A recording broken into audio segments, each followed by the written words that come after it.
Hola compañeros, amigos, socios, profesor, etc. Esta es nuestra línea de tiempo que tiene relación con el periodo presidencial 1925-1973. Algunas características de este periodo son la nueva Constitución, 1925, crisis mundial, la Gran Depresión, inestabilidad política, inserción de nuevas masas votantes, llegada al poder de nuevos grupos políticos. La República presidencialista coincide con dos hechos graves, desde el punto de vista económico. Ellos fueron la crisis del salitre y la crisis económica mundial, 1929. Los presidentes que tomaron el mando de cada mandato presidencial fueron Emiliano Figueroa, 1925-1927. Emiliano Figueroa nació el 12 de julio de 1866, su gobierno se inicia con la Constitución de 1925 y pone fin al parlamentarismo. Crea la Contraloría General de la República, que consistía en la entidad fiscalizadora superior de Chile, de carácter autónomo y rango constitucional, encargada de ejercer el control de legalidad de los actos de la administración pública, finalizar el ingreso y la inversión de los fondos fiscales municipales. Carlos Ibáñez del Campo, 1927 a 1931.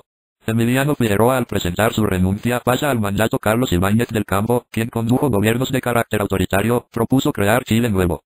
Las obras que realizó Carlos fue crear nuevas instituciones como Carabineros de Chile, 1927, Fuerza Aérea de Chile y la independencia de la Universidad de Chile. Realizó también obras públicas como escuelas, carreteras, puertos y edificios. Concluye con el conflicto con Perú. Su gobierno vive la depresión mundial y se produce un paro parcial de la industria y el comercio. Presenta su renuncia en 1931. Juan Esteban Montero, 1931 a 1932. Tras la caída de Ibáñez sobrevino un periodo complejo y lleno de incidentes políticos sociales. Al tomar el mando presidencial, Juan Esteban Montero tuvo que enfrentar varios conflictos y problemas. Se vivió la anarquía política. Asume la presidencia en medio de una caótica crisis económica y financiera. Luchó por la normalidad institucional. Forma un gobierno con simpatizantes de derecha antibañistas y los partidos radicales. Se vivió la Gran Depresión.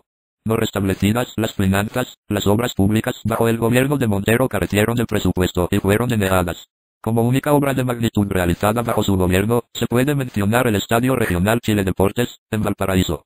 La habilitación de albergues fueron las obras más importantes. Con el respaldo de su ministro de Bienestar Social, Sotero del Río Buñán, se crearon los comités de ayuda al cesante, que habilitaban residencias y ollas comunes para la masa de cesantes que cada vez más aumentaba en las principales ciudades del país. Presenta su renuncia el 4 de junio de 1932, tras un levantamiento militar. Arturo Alessandri Palma, 1932 a 1938. En mayo de 1932, nuevamente fue senador por Tarapacá y Antofagasta. Después, el Congreso fue disuelto por una nueva junta militar que derrocó a Juan Esteban Montero Rodríguez, instaurándose la llamada República Socialista. Disolvió la Compañía de Salitres de Chile, COSACH, y creó la Corporación de Ventas de Salitre y Ovo de Chile, COVENSA. Su gobierno se destacó por el restablecimiento del orden, puso la aplicación de la Constitución de 1925 y terminó con la anarquía. Entre sus obras se encuentra el Barrio Cívico, el Estadio Nacional, la Escuela de Derecho de la Universidad de Chile, numerosas escuelas, caminos, puentes, etc. El 5 de septiembre de 1938 se produjo la muerte de 63 jóvenes del Movimiento Nacional Socialista que se encontraban atrincherados en el edificio de la Caja del Seguro Obrero, quienes fueron acribillados, tras la orden del presidente, por carabineros. Pedro Aguirre Cerda, 1938 a 1941. Perteneció al Partido Radical, tuvo diversos cargos ministeriales. Entre sus obras se encuentra el impulso dado a la educación, la reclamación del territorio chileno antártico y la fundación de la Corporación de Fomento de la Producción, Corfo. Durante su gobierno, debió afrontar el terremoto que azotó a Chillán el 24 de enero de 1939, causando serios daños materiales en las provincias comprendidas entre Talca y Biobío. La importancia de este hecho radica en que fue un impulso para reconstruir, mejorar y crear la infraestructura del centro-sur del país. Muere el 25 de noviembre de 1941. Juan Antonio Ríos, 1942 a 1946. El primer proyecto de su gobierno fue una ley de emergencia que le permitía al gobierno regular los gastos públicos de la nación y reorganizar administrativamente los cargos públicos, aduciendo a que debido a la guerra afectaba al comercio con las naciones europeas. Su lema era gobernar es producir. Da la vida a la democracia cristiana, se vive un periodo de inflación, dio impulso a la política industrializadora. Construye centrales hidroeléctricas y la Empresa Nacional de Petróleo, ENAP. Se creó la Compañía de Acero del Pacífico. La Empresa Nacional de Electricidad y Descubrimiento de Petróleo en Magallanes. Fallece el 27 de junio de 1946. Gabriel González, 1946 a 1952. Su gobierno se vio afectado por las continuas diferencias de los partidos políticos. Se vio agravado por la Guerra Fría, se vivió la división del Frente Popular, dictó la Ley de Defensa Permanente de la Democracia.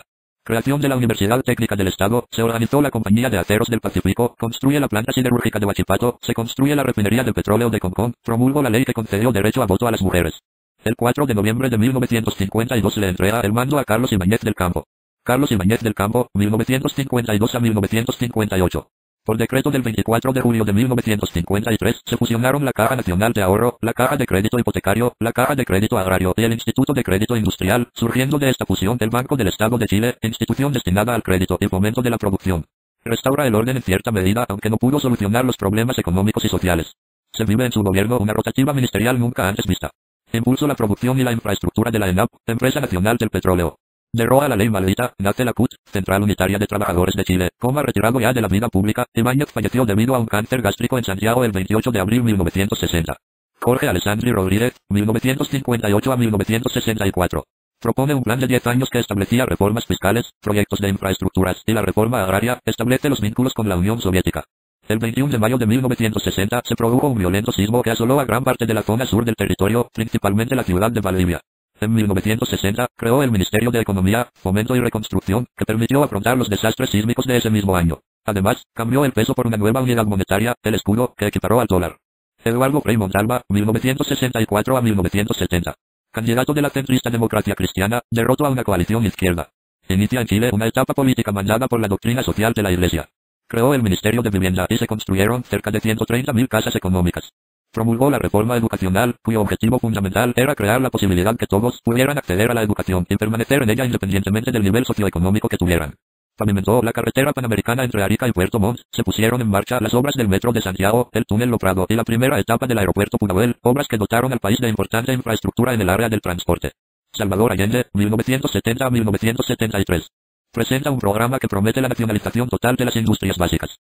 Orientó al país hacia el socialismo, se nacionalizaron los recursos mineros, aumentó los salarios e impuso un control sobre los precios. Se produjo el golpe militar a causa de una gran crisis económica, aumento en los precios, escasez de alimento. El 11 de septiembre de 1973, las Fuerzas Armadas efectuaron un golpe de Estado contra la administración de Allende. En La Moneda, Allende se suicidó y las fuerzas golpistas tomaron el control total del poder.